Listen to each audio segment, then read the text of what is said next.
clear the air. And that lets you save Look here. True Form Life. Green look on it.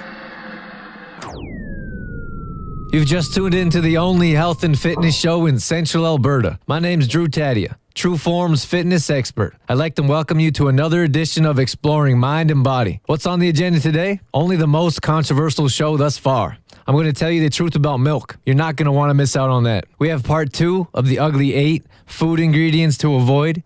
And I'm going to tell you about how True Form and this community are making small steps to a healthier future. All that coming up on... This is Exploring Mind and Body with True Form's Drew Tadia, fitness expert on 96.5 CKFM.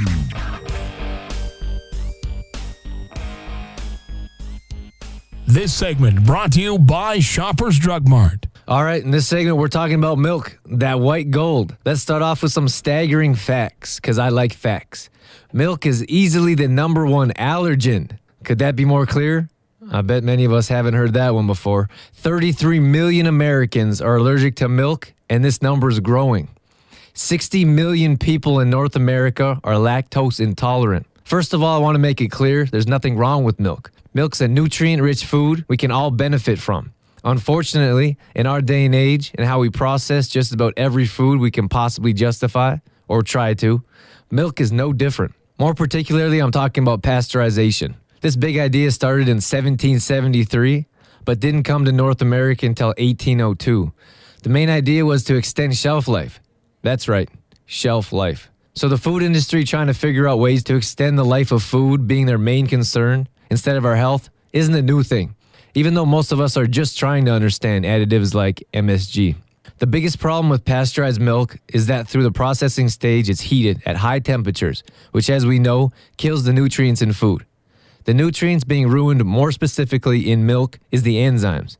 One being the lactase, which of course our bodies need to break down lactose, and the other being the decrease of 50% of available calcium. We'll come back to calcium shortly, but let's explain lactose to those who aren't exactly sure what it is. Lactose is basically the sugar naturally present in milk. Lactase is the enzyme that breaks down the milk sugar, or lactose, if you're still with me. So as you can tell in the pasteurizing stage, or heating stage, is where we run into most of our problems.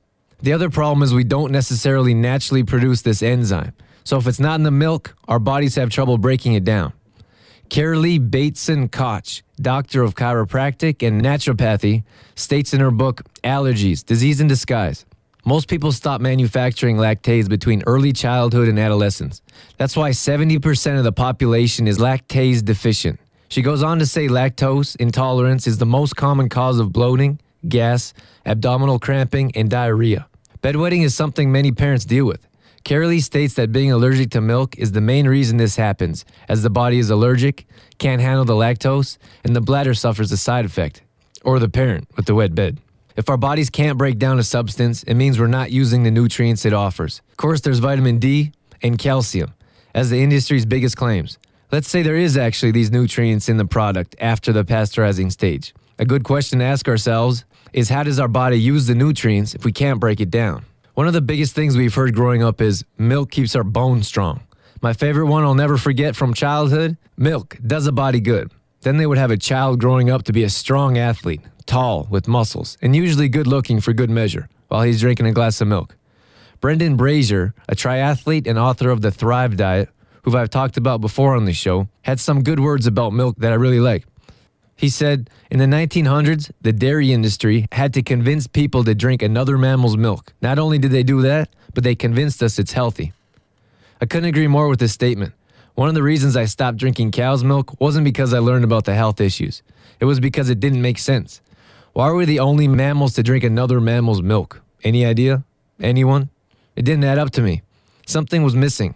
So before I did extensive research, I decided to cut it out of my diet. Myself and a client of mine often argue about who's right over this food or that, who himself is quite knowledgeable about nutrition. So he asked me why I didn't drink cow's milk. Before I went on about pasteurization, I told him because it didn't make sense. So we had a bet. He said he was going to research and let me know if he could find another mammal that regularly drinks another mammal's milk. We had a good laugh when he came back and said cats, being kittens, were the closest he could find. And also through his research of what milk does to the body, he was actually contemplating not drinking cow's milk himself. Then, of course, there's calcium. After all, we need it to keep our bones strong, right? How about this statistic? The top 5 countries with osteoporosis are also the top 5 dairy-consuming countries. It doesn't make much sense to me. How about some more facts? Cup for cup, quinoa has more calcium than milk does. Sesame seeds, hazelnuts, and almonds, cup for cup, have more milligrams of calcium than cow's milk, and sunflower and walnut seeds are only slightly less. Sardines, because of their bones, easily have much more milligrams of calcium per cup, and only 3 ounces of salmon compares quite closely to the calcium measured in cow's milk. I'm not going to go into exercise at this point about how we can make our bones stronger, but that alone certainly has no allergen side effects. It really is a fascinating subject. Let's say it's not such a serious subject. Let's say people aren't afraid to talk about it, and let's say the government doesn't have such a tight grip on it. Let's say milk doesn't cause allergies like itchy eyes, runny nose, diarrhea, and bloating, to name a few. Let's say there are no harmful effects to our health, but it wasn't really good. Seriously, what an astounding thing for an industry to do. Convince millions of people that something's normal and good for you. That would be like the government convincing us that there's nothing wrong with a few corporations controlling the seed industry. Or more clearly, our food. Oh wait, that's a bad example. When I bring the subject up, heads turn. People quiet down, walk away, and mutter, that might not be such a good idea. Seriously? We shouldn't know? We shouldn't know the facts and talk about it? We don't live in Germany with the Secret Service. We should be heard, and each one of us should know what's going on. I understand some of us are embarrassed. I understand some don't want to believe we've been misled. We pushed milk on our kids. We've believed maybe untrue statements as a society for over 100 years. Isn't it time to make a change? In our growing age of technology, we will be known as the most advanced age the earth has ever seen. But as we look at the rise in obesity, in children, mind you, the rise in prescribed medication, the decrease in activity, and increase in disease as a whole, no one wants to look at clear facts sitting right in front of us. I, for one, would be embarrassed to be a part of a society that has all this technology and all this knowledge and pretend I don't know why our health is at risk every day. True form life.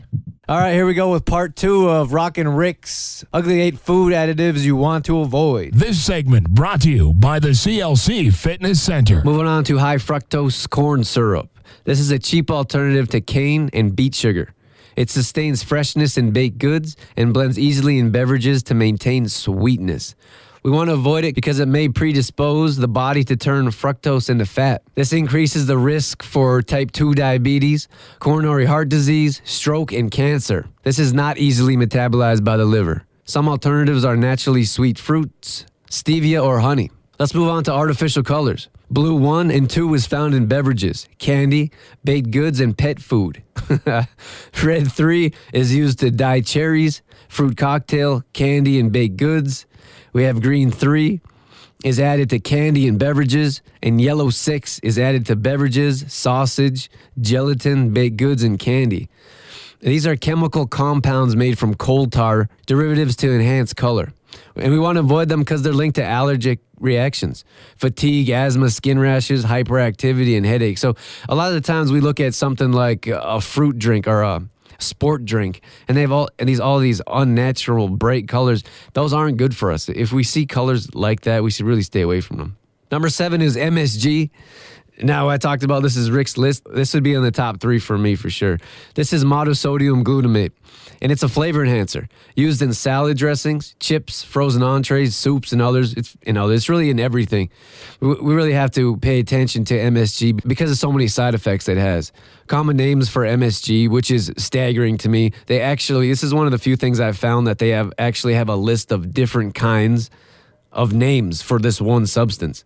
I'll read off a couple of them here. Glutamate, glutamic acid, gelatin, hydrolyzed vegetable oil, hydrolyzed plant protein, calcium texture protein, yeast extract. There's tons of them. Go ahead and look up MSG and start reading the labels because this is something we really want to stay away from. Because this may stimulate appetite and cause headaches, nausea, weakness, wheezing. This list goes on. Anemia, change in heart rate, burning sensation, difficult breathing, and it can promote overeating. There's actually something in MSG that turns off our body's ability to know that we're full and that we've had too much, so we keep eating, which isn't good for anyone. And number 8 is artificial flavors. Artificial flavors are cheap chemical mixtures that mimic natural flavors. We need to avoid them because they're linked to allergic reactions, hyperactivity, and asthma that can affect enzymes, RNA, and thyroid. So there you have it. These are the ugly 8. We want to stay away from these at all costs. So start reading what's on the packages and make an informed decision. Trueform Life. This segment brought to you by Merle Norman. All right, this segment I'm talking about kids. I really feel health and nutrition starts with kids. We could solve so many health problems, so many lifestyle problems if we taught the kids at an early age. Research shows that if we're more active at an early age, we're more likely to be active later on in life. The same with nutrition and food. If we eat better at a young age, we make better food choices when we get older. Sounds like common sense. This isn't groundbreaking research or evidence by any means. So why don't more of us do it? Why isn't nutrition a staple in the school systems? And why isn't being active a priority instead of history lessons? I couldn't tell you. And my goal isn't to attack the school systems or change them. Just yet. I believe most of us do the best we can with what we have to work with. And there's a large number of individuals making a big footprint in the health of our youth. But what I do know is so many of us haven't been taught how to eat better. And now later in life, we deal with health issues and lifestyle issues that could have been easily prevented if we had a little knowledge on the subject. If we were taught at a young age, we'd be able to carry on and use this knowledge in everyday life. I'm talking about functional, sustainable knowledge that we use every day. So many things we learn we forget. It's the truth, isn't it? If we're not using it in everyday life, we tend to lose it, which is why I teach lifestyle adjustments to my members and clients instead of diets to drop pounds quickly. I talk with people all the time about food and nutrition who've never been taught themselves. It's no one's fault, really. We did the best we could growing up. We tried to make better choices. Of course, we don't always get clear facts or the truth when it comes to food, but our parents always had our best interest in mind.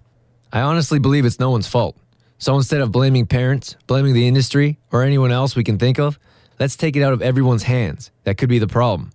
Let's put the burden, if you will, on the individual. Let's give knowledge kids can use for the rest of their lives. To me, that's real teaching. So that's exactly what I did. What I did was ask Rick Kohut, owner of Health Street, if there's a way we could offer kids some healthy options. He came up with chicken pot pies and veggie tacos. All gluten-free, no additives or chemicals. One of the teachers sent an order form home to the parents with actual health food on the list. 13 out of 19 parents ordered. So Rick and I cooked the food for them, hand-delivered, and had lunch with the kids. Rick, being the holistic nutritionist that he is, talked about healthy food, which the kids actually listened to and repeated later in the day. Not only did the kids enjoy the food, but many came back for seconds. I think many times we come up with the excuse, my kid won't eat that, without giving the option. I also feel it's important to note that the food was under $5. So, as I've said many times before, eating healthy isn't always more expensive. I volunteered a couple hours out of my day, a couple hours from my life, and what I got in return could never be substituted with any material possessions.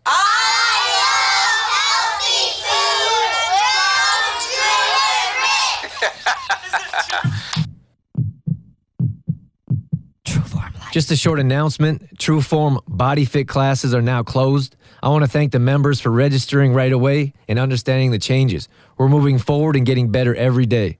You can contact me at trueformlife.com if you're interested in signing up next month. I'd like to personally thank each and every one of you, our casual listeners, and the ones that never miss a show alike. We do this for you, and I appreciate all the comments and support along the way as we quickly approach our 30th show. We'll be right here next week and every Sunday evenings at 8 p.m. I'm Trueform's Drew Tadia, fitness expert in health and fitness for a better world. We'll catch you next time. You've been listening to Exploring Mind and Body with Trueform's Drew Tadia, fitness expert. For more on Trueform's Drew Tadia, visit trueformlife.com or call 403-510-4915. Trueform's programming would not be possible without the support of GDK Gravel, serving Mountain View County. Call them today at 1-877-335-2091.